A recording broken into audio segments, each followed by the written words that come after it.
Hello, my little ponies. This is Darklight here with another reading for you.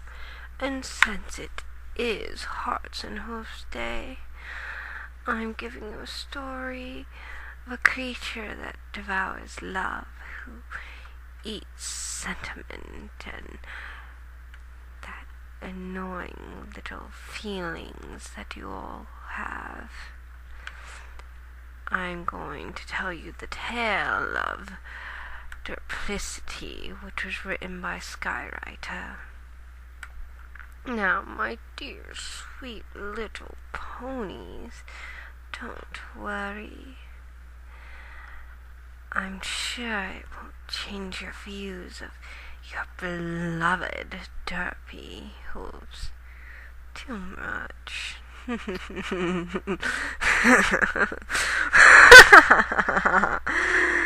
And so, why don't we begin? This tale takes place in a nest filled with changelings. Deep within the bowels of the ancient pony fortress that now houses her great hive, Queen Chrysalis of the changeling gazed with stern and gloating maternal pride upon her new secret weapon. It was the best secret weapon, she mused, that she had ever given birth to. The weapon was named Mopagi. Her body was sleek and dark and beautiful, like anthracitic coal, with eyes that glittered like sapphires in the gloom of the hive. Her hooves were flinty, her fangs were like diamonds, and her gnarled horn was as sharp and strong as a driftwood spear.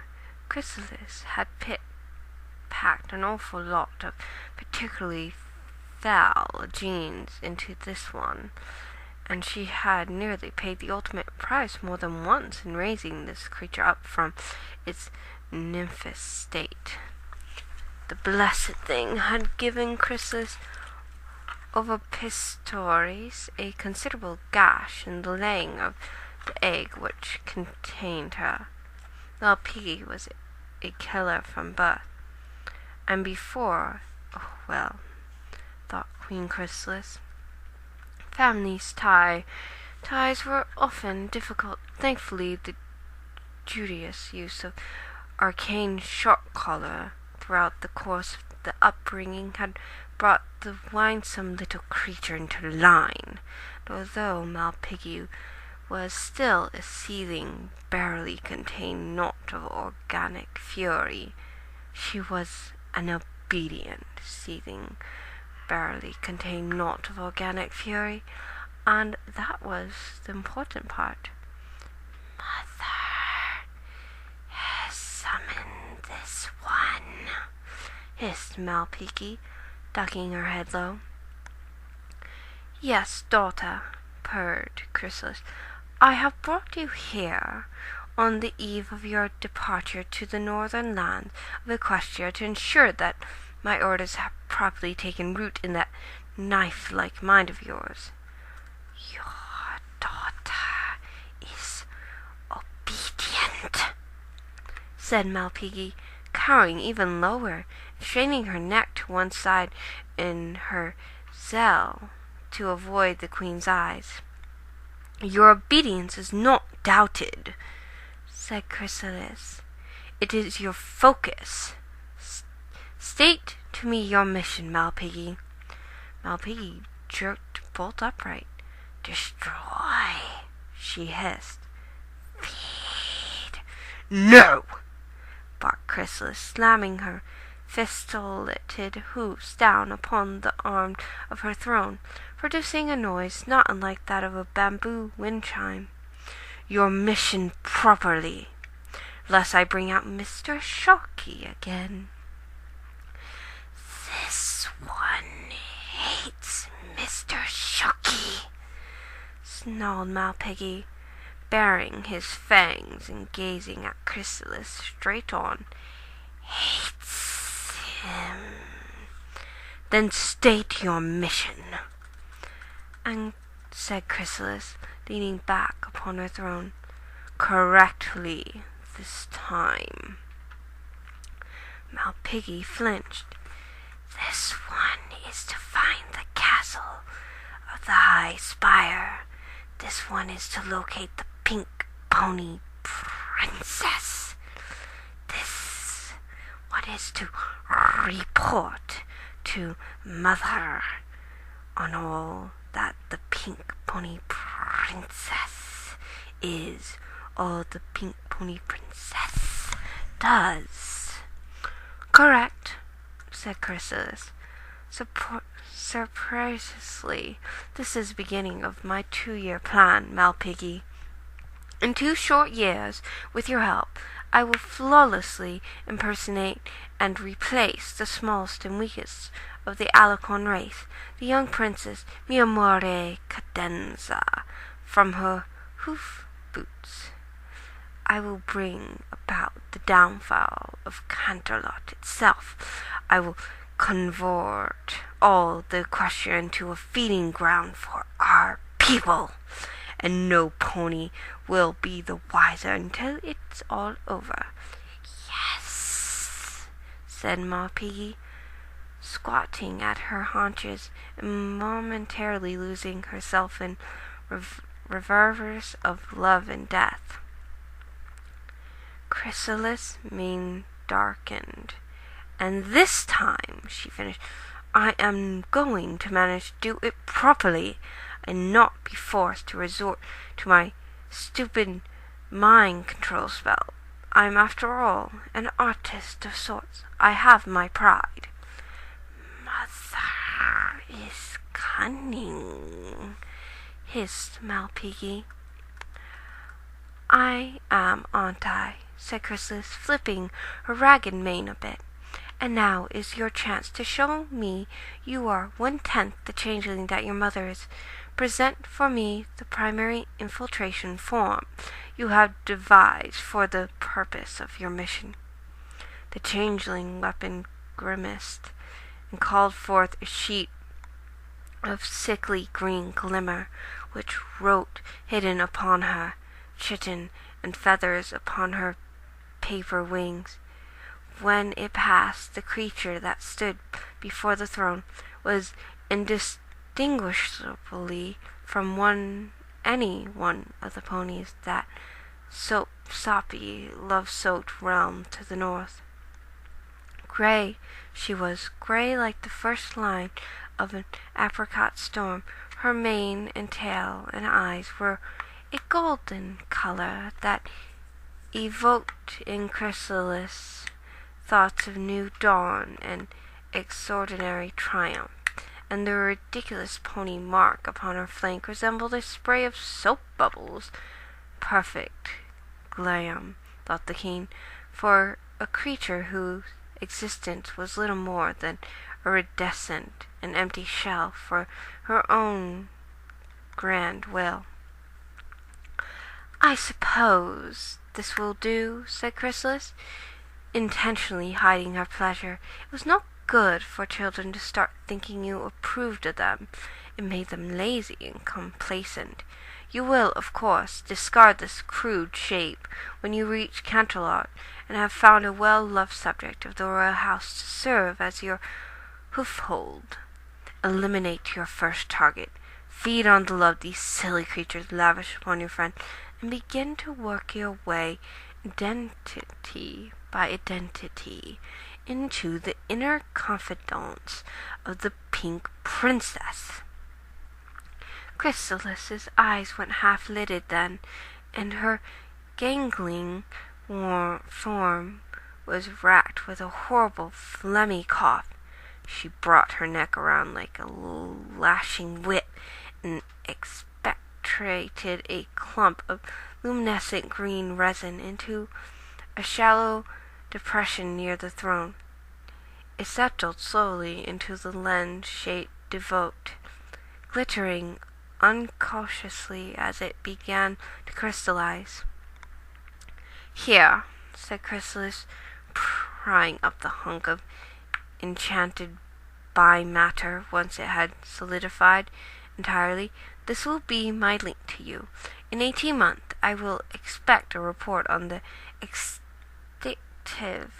of the activities of the Pink Pony Princess, so I may perfect my impression. Mother's will is this one's own," said Malpighi. "Good," said Chrysalis. "Now get to the castle kitchen, while the pony who once lived here prepared the ridiculous food. My workers' drones have been laboring to recreate some of the native dishes of Equestria, so that you may familiarize yourself with them. They will provide you no nourishment, of course, but you must pretend to share the pony's physical processes in order for them to not grow suspicious of you. Do you not understand, worm?" "I go," said Malpighi, trying to blurt out thoughts of Mr. Sharkey. "I go." "Make haste of it," said Chrysalis, "lest I grow bored and feed you into the recyclers." When Chrysalis next looked up, Malpighi was gone. "Aye," said Chrysalis, relaxing upon her twisted organic throne, "and the best queen—" "Hey there!" said a hatefully cheery voice, hovering directly above. "What you doing?" Malpighi walked down the long, vaulted corridor leading away from the Queen's throne towards the old castle kitchens, as though she were personally accusing the cracked flagstones beneath her wrongdoing of meting out justice with her little gray pony-fied hooves.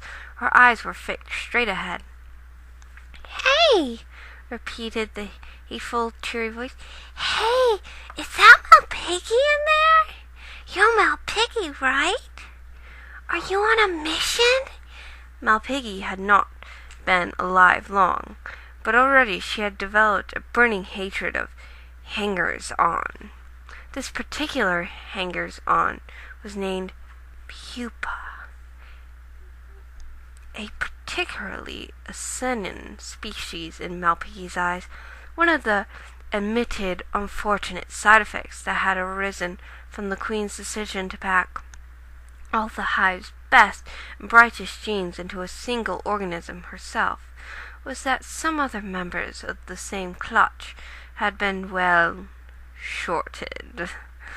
Such was the case with this one. Pupa was fundamentally symmetrical, at least, which was not something that all her sisters could claim. But something was seriously the matter with the alignment of the glittery blue compound eyes.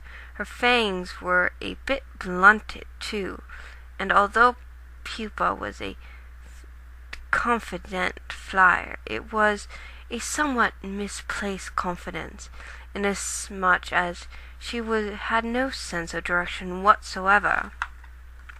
For lack of a better job, Pupa had been tasked with moving the heavier, larger hive's egg clutches from place to place to make room for new growth and expansion.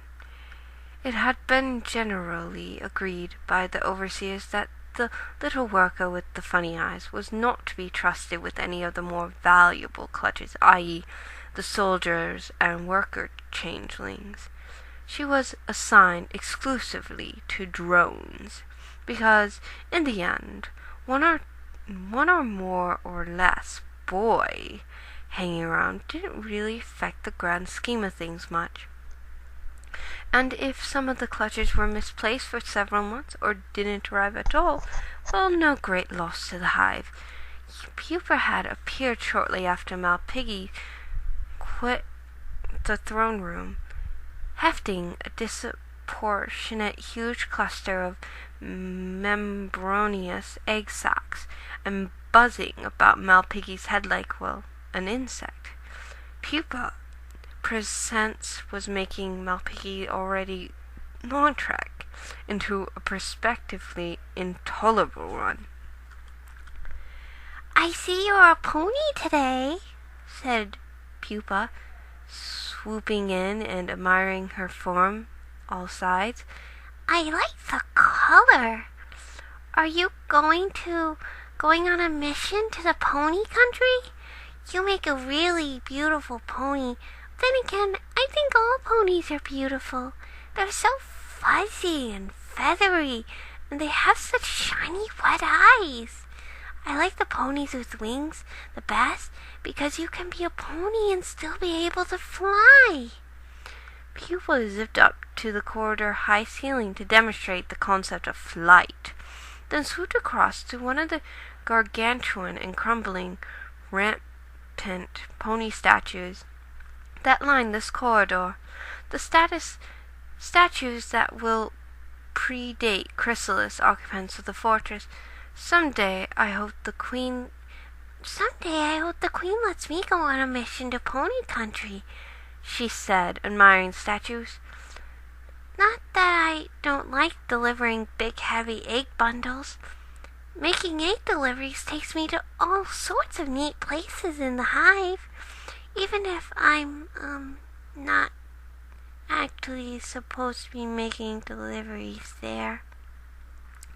Pupa shrugged, then hung her head.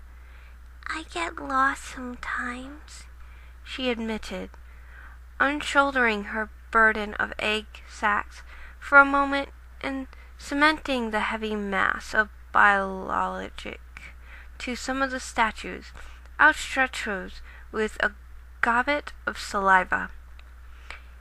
"And then there was this one time that I dropped an entire clutch of drone eggs into the recyclers, and the queen kept complaining for days and days about how she couldn't find a good man for love or money. But as long as I don't do anything like that too often, I figure I'm bound to get assigned to a real mission someday." "Shut up!" shrieked Malpighi. She burrowed down deep into the mass of pony jargon that had been wedged into her neural ganglia in preparation for her mission, and emerged with an appropriate slur. "You are so derpy, little Pupa." "Derpy?" said Pupa blankly. "What does that mean?" "It means you are an embarrassment, a rude thing," snarled Malpighi, her teeth bared. "And if this one were the queen, as this one aims to be someday, this one would have fed you right back into the recyclers the moment you hatched." "Oh," said Pupa, looking a bit downcast. "Well, at least Queen Chrysalis believes in me." "Do not be so sure of this," said Malpighi, flipping her grey Pegasus wings, rising to Pupa's level and jabbing her in the chest with one grey hoof. "This one would wager that the queen looks for but one more drop from you before sending you to the same fate." "Oh," said Pupa again, increasingly crestfallen. "Oh, indeed," snarled Malpighi. "And now you will cease wasting this one's precious time. This one has an important meeting in the old kitchens, and this one will not be delayed any longer by a stupid, inferior Derpup. With this, Malpighi viciously shouldered Pupa's side, sending the little worker crashing into the decaying base of the titanic statues nearby. A moment of silence passed as Pupa lay dazed at the foot of the statue, trying to recover her wind.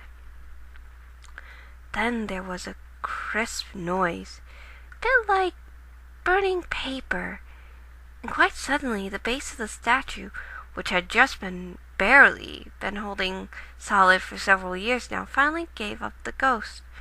With nightmarish slowness, the enormous stone pony above her began to topple.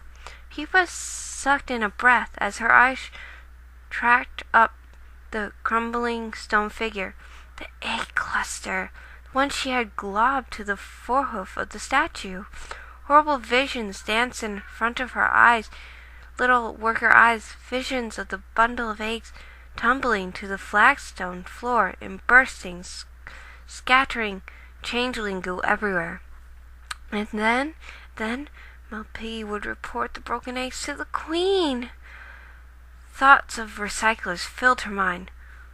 One more drop, Pupa.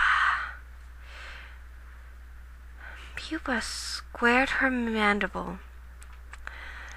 Call her stupid, call her slow, call her misdirected and clumsy, but the one thing that Pupa was not was a quitter. As gravity tightened its grasp around the ancient statue, Pupa lifted her wings and flitted upwards, her maculated eyes fixed as best as possible on her precious charge. With less than a second to spare, Pupa crashed into the egg cluster and severed the glue bond attached to the statue with one quick bite, then seized the bundle in her hoofs and rocketed up to the ceiling, pulling it out of harm's way. Far below her, the statue finally struck earth and shattered into jagged boulders with the noise of an avalanche. Pupa coughed at the raised cloud of dust as she clutched the egg bundle tightly to her plated chest, holding it clear of the wreckage as though her life depended on it, which, according to Malpighi, it actually did. There would be no Derplicity today. She swore it. Eventually, the dust began to settle. Pupa coughed a couple times and hesitantly inspected her bundle of eggs, intact, whole and sound. Joy, burbled up in the back of Pupa's throat. No Derplicity for her today. No siree, no sir. She gave the world a large and big smile, all wrecked and fanged and sunny bright. Hey, Malpighi! exclaimed Pupa. I saved the eggs. I didn't derp up, not even once. Silence from below. Hesitantly, Pupa buzzed down to the catastrophic wreckage, waved away the ancient dust with her foreloom. Malpighi, she said hesitantly. Out from beneath a 2-ton chunk of displaced stone dribbled a small velvet of black ichor. Oh, said Pupa. At the exact moment, a small resinous lens that had been thrown clear of the falling rock began to chime. Chrysalis was lounging across on her throne, sucking out the love that cockroaches had for dark places, and discarded the husk when she heard the thunderous commotion from the general direction of the kitchen. Doubtless another piece of the old castle collapsing, she thought, with a dark scowl, probably out to have left an engineer or two alive for this sort of thing. But then again, the love that craftsmen ponies had for their work was so very delicious. She tossed her current roach away, half consumed, and pawed at the arm of her throne for the oily lens that represented her half of the link to Malpighi. Malpighi, she barked at the lens. summoning up its glimmer with a dull whine. I heard that noise. What is it? What in Tartarus is going on? It took a full 5 chimes for Malpighi to finally respond, but eventually she did. The gray face of the infiltration mare formed, showing up fuzzy and distorted by the curvature of the lens. Said Malpighi. Hey, Queen Chrysalis. Malpighi, said Chrysalis, setting back down. Please tell me that my entire home is not crashing down around my ears. No, said Malpighi, sounding painfully earnest. Her emotions of the pony voice was quickly improving, thought Chrysalis. Good note of sappy sentimentality and an undercurrent of anxiety and the desire to please. Not for the first time, Chrysalis congratulated herself for excellent spawning job on this one. No, everything's fine, Malpighi continued. Just, one of the old statues fell down. Just as well, said Chrysalis. I hate those things. I keep worrying that one is going to tumble over on me or something. For a moment there was nothing but silence from the link. Chrysalis sat up and squinted into lunch, trying to get the image to resolve. Malpighi, she said, what are you doing? Are you feeding something into the recyclers? The image of Malpighi whipped around as a fresh crackle washed over the face of the lens. Would it make you mad if I was? Yes, the voice was better, but now something else was a bit off. What was it? Eyes, said Chrysalis, disapproving. Your eyes are crooked, Malpighi. Fix them. I'll try, said Malpighi in a tone of failing despair. Really, I will. Chrysalis sighed heavily. See that you do. I really don't want to have to order you to feed yourself into recyclers and start all the way over with this. Again there was no response from the link for a moment. Then Malpighi spoke. Queen Chrysalis, said Malpighi, looking downcast. I got something to confess to you. For the utter darkness, exclaimed Chrysalis, rolling her eyes. I can tell you with absolute confidence that I have no interest in anything you're about to say right now.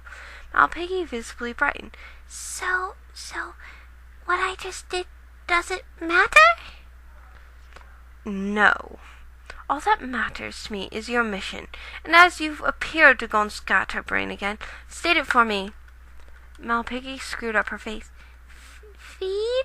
She said. Idiot! Cried Chrysalis. Find Canterlot.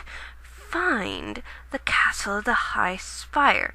Find the pink pony princess, and report to me on everything the pink pony princess is, all that she does. This is not very difficult. Malpighi gasped. You're sending me to Pony Country? She said gleefully. Yes! shrieked Chrysalis. Of course! Malpighi raised her chin, her eyes bright. Okay, she said. I won't lay you down, Queen Chrysalis. Chrysalis relaxed. See that you don't fail me, and you may consider yourself an outcast of the hive. Do you understand? Yes, Mama, said Malpighi, saluting. Said the Queen, waving a hoof absently. She could already feel the headache coming on. Just get yourself to the kitchens. Chrysalis terminated the link. There was still a chance this could go right, she thought, picking up another cockroach and eyeing it critically. There was no chance at all this was going to go right, thought Pupa, scuttling hastily through the air towards the castle kitchen. She wasn't a trained soldier. She wasn't an infiltrator. She hadn't even ever been outside the hive. Well, except for that one time she got really turned around. But But Queen Chrysalis had faith in her. Faith! Even after she had squished Malpighi. Well, again, like a bug. The queen had given Pupa an order. Pupa had a mission. She was to report to the kitchen. That was the first step. Report to the kitchen, then find Canterlot, whatever that was. Find the castle of the High Spire. Find the pink pony princess. Report back to Chrysalis. Pupa clutched the lens to her fuzzy pony breast as she fluttered through the dark and stagnant air of the hive. Having ditched the egg clutch in the cross hall some way back in favor of this new, much more important mission, report to the kitchen, find Canterlot, find the castle of the High Spire, find the pink pony princess, and just then Pupa listened with interruption as her chemical sensors detected something in the air, something quite magical. She stopped for a moment, stuck still in midair. That smell! Pupa had never chemically sensed anything like it. It was the smell of summer, the smell of burrowing into something warm and sweet. It was the smell of hot grain filled with ripened fruit. It smelled, thought Malpighi, like the whole big, beautiful world outside the fortress's door. And it was here, inside the hive. And it was coming from the kitchen. Oh, joy! She could follow Queen Chrysalis' order to the letter and check out that wonderful, incredible, amazing smell.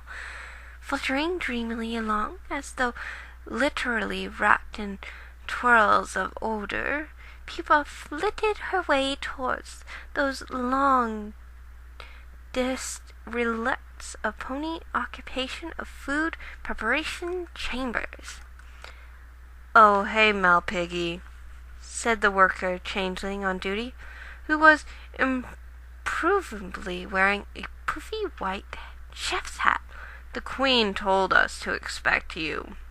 We've been slaving all morning over this crazy plant stuff the ponies jam down their crawls instead of love."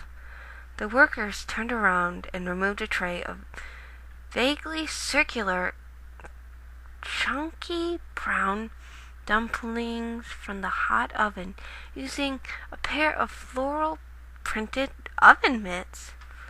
"These are cookies," said the worker, gesturing to the tray. "Go on, have some." Pupa's mouth began to water. Distracted was she by the lovely aligned pony food that any thought of correcting the worker misapprehensions of her identity instantly fled her mind and were gone. These cookies were not the source of sublime aroma, but the cheery little brown circles did smell awfully good, and of themselves.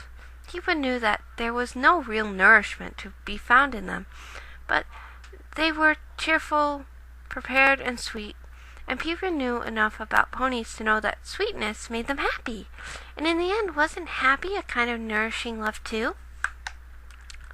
Pupa hovered over to the tray and scooped up a cookie, hesitating hardly at all at the unfamiliar experience of eating solid food. She crammed it into her mouth, scattering crumbs everywhere. Her eyes went half-crossed in rapture. Bliss! A second and a third and a fourth fall. "Wow," said the worker. "You can really put those away." "They're good," said Pupa over a mouthful of crumbs. "Show me more." "Well, okay," said the worker. "This here is pie." Pupa gasped, practically drawing crumbs into her windpipe. It was beautiful. A big circle of flaky bread substance covered a luscious mound of sliced cinnamon sprinkled apples. She had to have a taste. 2 pieces of the stuff joined the cookies in her gullet. More? She cried. More followed. Donuts, turnovers, danishes, cakes. This, thought Pupa, licking a few errant crumbs of stressly from her host, was the best mission briefing ever. No question about it. Give it the prize and send the audience home. And then the smell again. The one that brought her close to the kitchen in the first place. It rippled instantly, as though it were drawing closer, finally reaching its zenith as the workers set down an odd, bumpy pan with a series of cup-shaped depressions punched into it. Nestled in each depression was a perfectly golden sugar-topped confection, and lights of which Pupa had never before seen or even dreamed of. Her eyes went wide.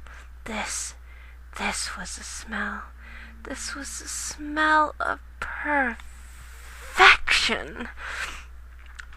What are those things? Asked Pupa in a tiny, awe-broken voice. They're muffins. Pupa emitted a brief gasp sigh. Her little body shook. Do ponies eat muffins all the time? The worker blinked. Sure, I guess, she said, shrugging. Research says these babies are common as phlegm up there. Why? Pupa did not answer as she hovered in close to the old butcher's block table that supported the pan of muffin. Her eyes, she eyed them close, not daring yet to touch. This mission, said Pupa, is gonna be perfect. Canterlot, said Pupa, was overwhelming by the sheer size of the place, the bustle, the sophistication, the glamour, not just in the fairy magic sense of the word. It was the largest community that Pupa had ever seen. She marveled at the whitewashed cottages with their cheerfully torched roof. She marveled at the huge multi-story pavilions in the center of town. She marveled at the beautiful little library carved straight in the middle of a living tree. Canterlot was bigger and more wonderful and more spectacular than she had ever dreamed it would be. Pupa squeezed her eyes shut at the bustle of the big city life surrounding her like a gentle, frothing sea. But she had a job. Queen Chrysalis had entrusted her with a mission, and she mustn't lose focus. It was going so well so far. She had located Canterlot, which turned out to be surprisingly easy. Step 1, complete. She was fairly certain that any number of buildings around here could be considered as a high spire, so that part was done as well. At least things that reminded for Pupa was to perform her first replacement, to take the form of some pony that every pony loved, so she could begin stocking up provisions for the long mission ahead of her. Then she would find the Pink Pony Princess and begin her observations. It was at this moment that Pupa stopped walking, her eyes gone wide, because she had suddenly realized that the mission briefing had not technically included the description of her target or observation. A finger of dread poked her in the stomach. How would she ever know how the princess was? When she saw her, all she had to go on was a color. Pupa looked left. Pupa looked right. She saw many, many ponies. None of them were pink. This was all turning out to be a little more tricky than than step 1 or 2 had been. Pupa looked left again, hoping that maybe something or someone would... "Hi!" shouted a pony squeak into Pupa's face. Pupa stumbled a few steps back from the apparition. Standing there, quivering before her, was a creature of brilliant white teeth and brilliant blue eyes. Her face was surrounded and topped by a mane gloriously tangled of mane, frizzing out to all sides and rising to a majestic pompadour like a wave crashing over rocks. She was pink! The princess, thought Pupa, excitement growing in her breast. That was definitely a royal mane. No questions about it. Despite herself, Pupa took a split second to admire his regality. "Hi!" shouted the pony again, moving swiftly into the covered the ground that Pupa had lost in her backward stumble. "You must be new here. You know, I know you're new here." Pupa began to quail inside. The princess was incredibly responsible. It turned out that she showed up in person to greet every single one of her subjects, even the brand new ones. The mission had just gotten very, very difficult. In truth, Pupa hadn't counted on being accosted as so soon before she could perform her first replacement. She was still in her primary infiltration form, and she had been asked a question by royalty. How should someone answer a question posted to her by royalty? Was there a special protocol you needed to follow? With a frantic, scrambling feeling, Pupa realized that she had been woefully underbriefed for this mission. Thoughts of the terrible recyclers filled her head. Here she was, face to face with the Pink Pony Princess, the very target she was observation, and she was about to blow it. A few seconds trickled past. Pupa threw caution to the wind. "No," she hazarded. The Pink Princess beamed, not missing a beat. "Because I know absolutely every pony, and absolutely every pony is my friend, and I've never seen you before. That means you must be new, so welcome to our little town. What's your name?" The panic in Pupa's breast rose. A name? She had forgotten to pick out a name. The primary infiltration form didn't even have a name. She supposed to have ditched it by now. Pupa looked frantically around her, trying to find inspiration. "Cottage," she blurted out. "Cottage?" The princess cocked her head. "No," shouted Pupa to herself. That's probably a silly name. She's onto your deception." Desperately, she tried again. "Lamppost? Lamppost?" "No," thought Lupa again, and really kicking herself. Architecture features. What was she thinking? Ponies probably weren't named like architectural features at all. She needed to find something around here that wasn't an architecture feature, and fast. What could she see that followed in that category? She looked down. Her eyes lit on her little forelimbs. "Hooves!" she cried.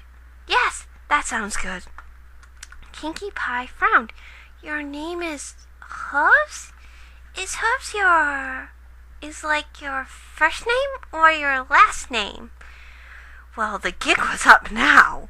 Pupa had been ensnarled by the clarifying question she couldn't possibly know the answer to, broken by the coils of the princess' merciless, relentless grilling. Now that Canterlot had been alerted, there was no way she could pull off a proper infiltration. Even if she were to escape now, what home would take her? The queen has as much as promised banishment from the hives if she failed in her mission. Either that or the recyclers. And the terrifying, awesome pony princess before her would doubtlessly show her no mercy. Pupa slumped, her shoulders weighing down by her dread fate. "I guess I'm just Derpy," she said in a small voice. "Okay," said the princess clearly. Pupa looked up. it is! And the princess extended one hoof, clutching Pupa's own and shaking it vigorously up down. Pleased to meet you. My name is Pinkamena Diane, responsible Lamppost Cottage, cubic zirconium humble pie. Do you prefer Derpy or Miss Hooves? What a name, thought Pupa. She glowed with satisfaction. There was no question now that this had found her target, as one thing that Pupa knew about royalty was that their names were really, really long. Also, ponies apparently had names like agricultural features. After all, it turned out she was really good at this infiltration thing. Outside of Pupa's head, the princess continued to gush. Wait, maybe you're Dr. Hooves, like that funny colt with the light-up screwdriver? Or maybe Mrs. Hooves. Do you have a super special sun pony in your life? And are you esquire to any pony? I need you to tell me all this because I need to know what to put on your banner because you're getting a party. The princess' manic grin relaxed into an expression of easy confidence. It's just something I do, she concluded. It's a new pony in town thing. A party? Yep, pony, said the princess, proudly snapping back to her manic demeanor. There'll be cakes and pies and cookies and bars and cupcakes, which are just like cakes, only smaller and cuter. And we'll set up a chocolate fountain, and I can use your welcome party to try out my new industrial strength fondue pot. People's eyes glimmered, her jaw trembled. What about muffins? She said. Are you kidding? Said the Pink Pony Prince. We'll have gobs of muffins. If you want them, muffins aren't really party food. They're more of a breakfast thing. But if you want muffins, we'll have a muffin party. Heck, we can have a whole breakfast party if you want. I can still break out my fondue pot. We'll just have muffin fondue. Princess gasped. Muffin fondue!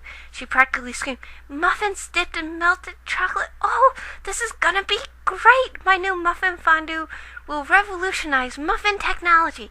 It will be all thanks to you, Derpy Hooves.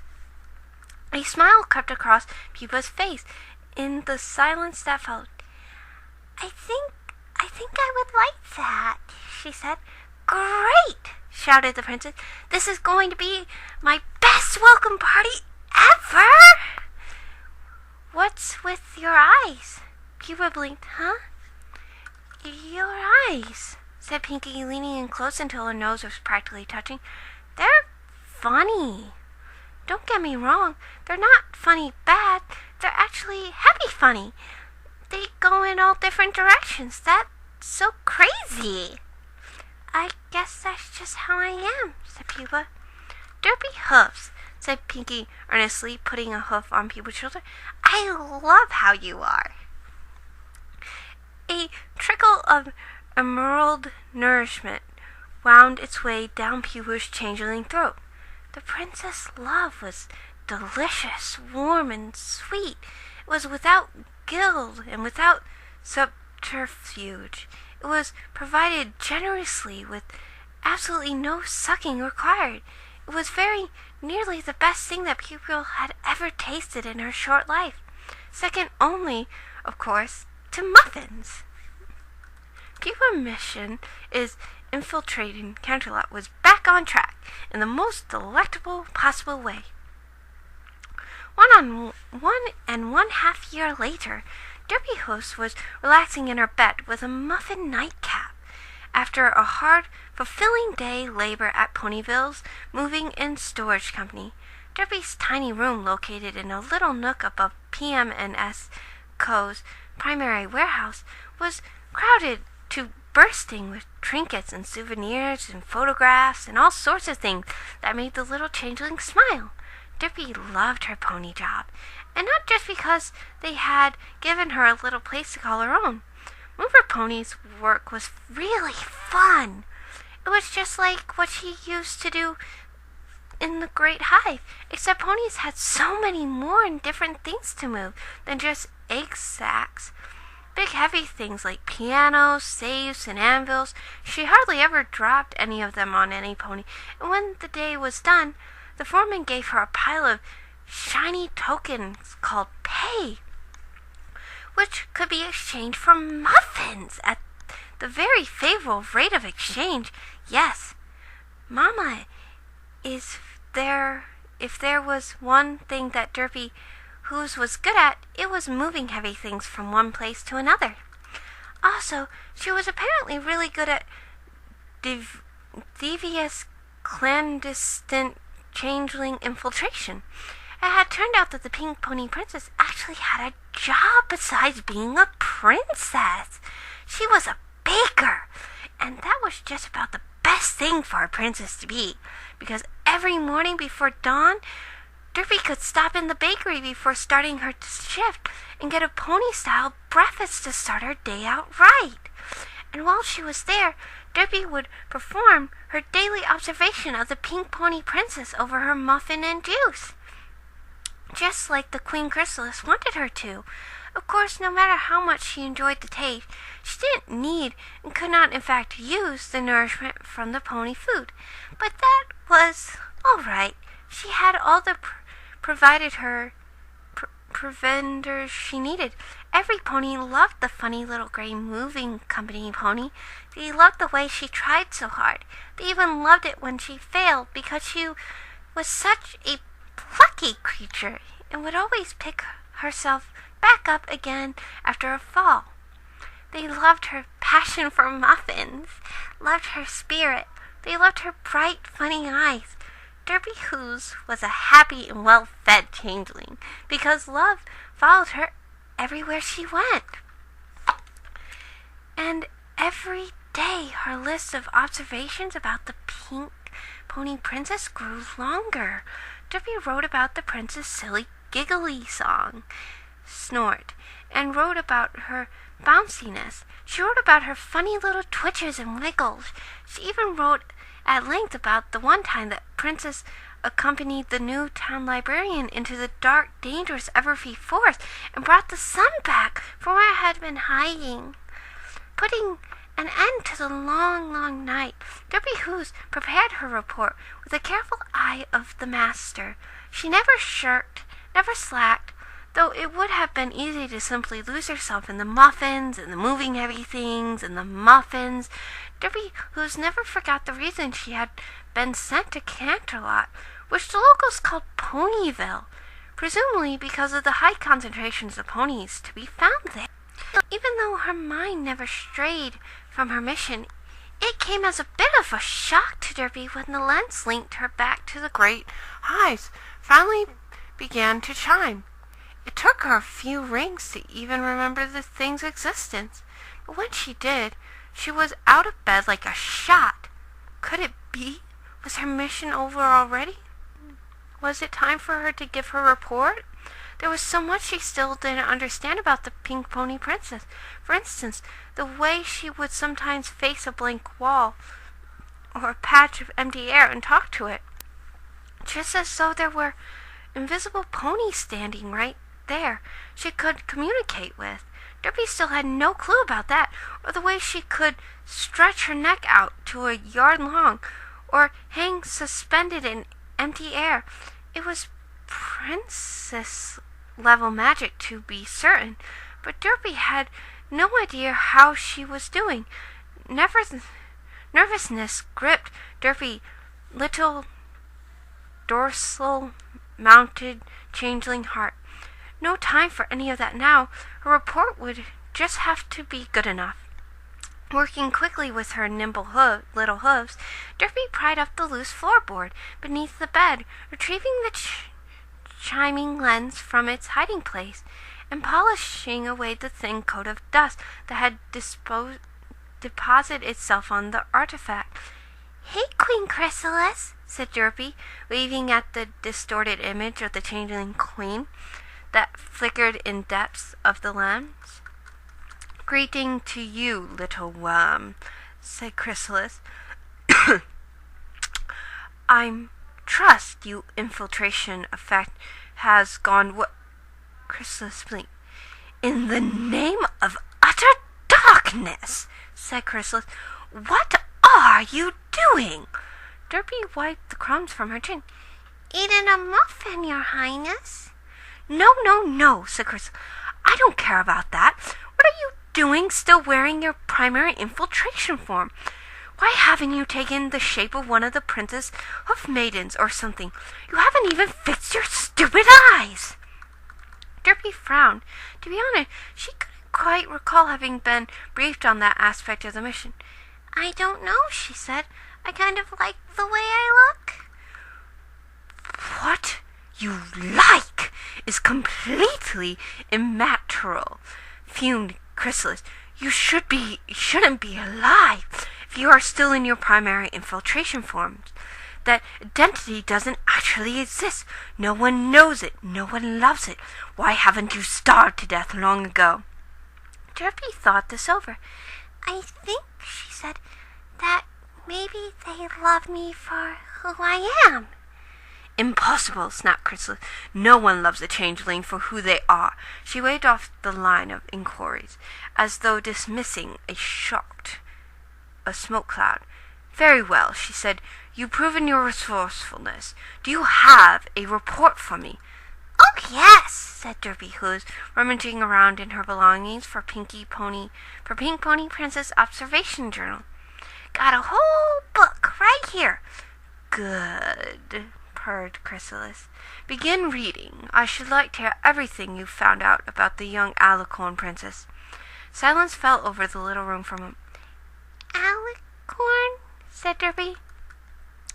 Deep within the heart of the great hive, Queen Chrysalis tormented the communication link and stretched luxuriously like a sort of obscene insectoid cat.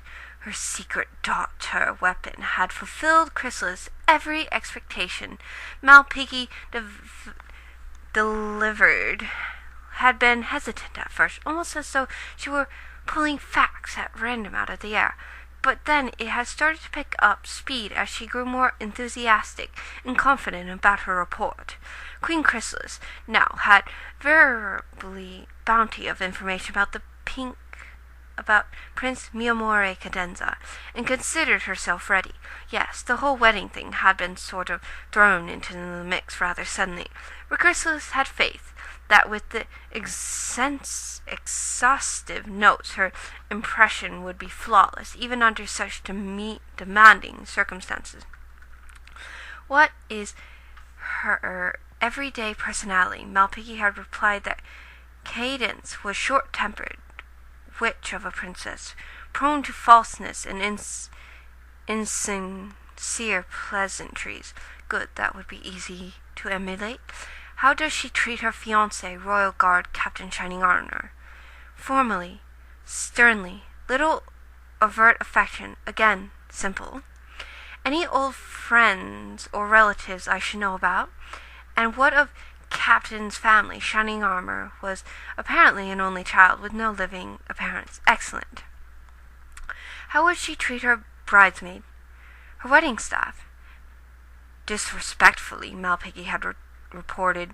Cadence would be cross and crabby to those who tried to help her with the party, food, wedding reception, and would order endless revisions to her gown, never expressing satisfaction with it. Wonderful. The more she thought about it, the more this Cadence sounded a lot like herself. She would hardly have to work at this impersonation at all. Chrysalis permitted herself a small smile. This day was going to be perfect. I'm telling you, said Twilight Sparkle, cinnamon is a natural antimicrobial. Look it up. I think you're just saying that, said Applejack, so you won't have to throw away that snickerdoodle that you just dropped. Ridiculous, said Twilight. Let's approach this rationally. The primary reason that the 3-second rule is a falsie is that germs from the floor can easily contaminate the surface of the food within 3 seconds prior, but the antimicrobial property of the cinnamon on top of the snickerdoodle extends the contaminated window to 3 seconds at least. I'm in the clear. Here, let me draw you a chart. Hey, girls, said Derpy, the little gray delivery mare, picking her head in through the door of Sugar Cube Corner. How was the royal wedding? Hey, Derpy, said Rainbow Dash.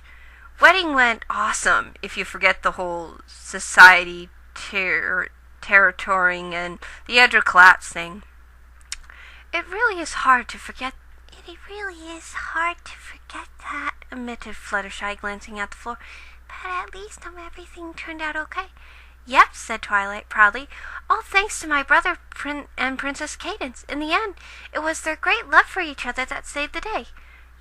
Your brother? asked Derpy. Oh, yeah, my brother, said Twilight. Shining Armor, the groom.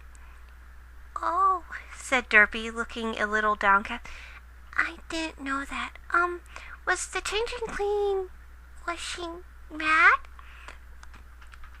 Why, dear, I expect so, darling, said Rarity. I think if I were tossed halfway across continent by a wave of pure love energy, I'd be little miffed, yes? So radical, said Rainbow Dash. Pow! Smacked in the face by love. Yeah, that old crown was howling like a banshee all the way home. So, you think she'd be pretty ticked at anyone who helped bring that about, huh? Probably, said Twilight, frowning at her. Why? Derpy shrugged. No reason, she said, and fluttered back out the door. Twilight Sparkle shook her head. Weird little pony, she said. Yep, said Pinkie Pie, but every pony loves her anyways. Twilight face softened. Yes, she said, we all do. As the sun began to set gently in the west, a small gray Pegasus pony hovered over the little village of Ponyville, which was apparently not a clever name for Canterlot after all, taking in the peaceful evening sight and sounds of the town that had become her home over the many months. No point in returning to the great hive now, she thought. There wouldn't be any second chances, not after this. She might even have to lay low for a while here in Pony Country, to not show her face for a bit, just in case.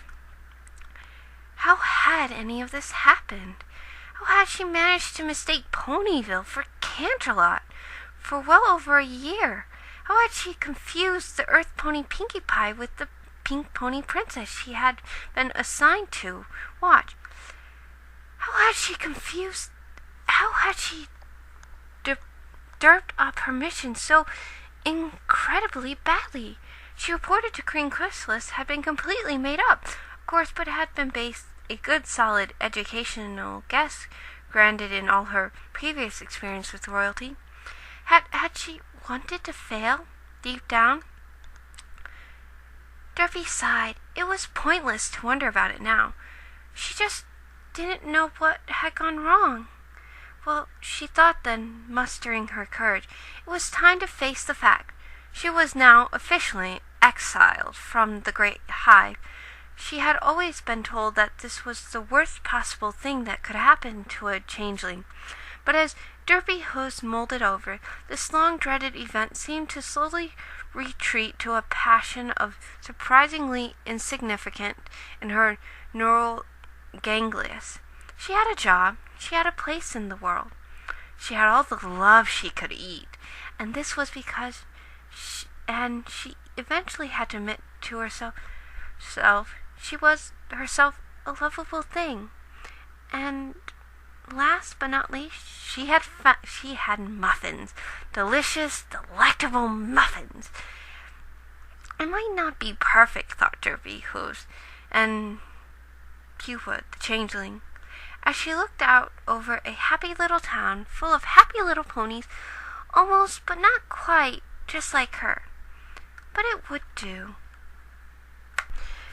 Well, there you have it, Derplicity. I hope you enjoyed the reading, my little ponies. And I hope you all find that special sun pony who will feast upon your love for all eternity. Farewell, my sweet little ponies.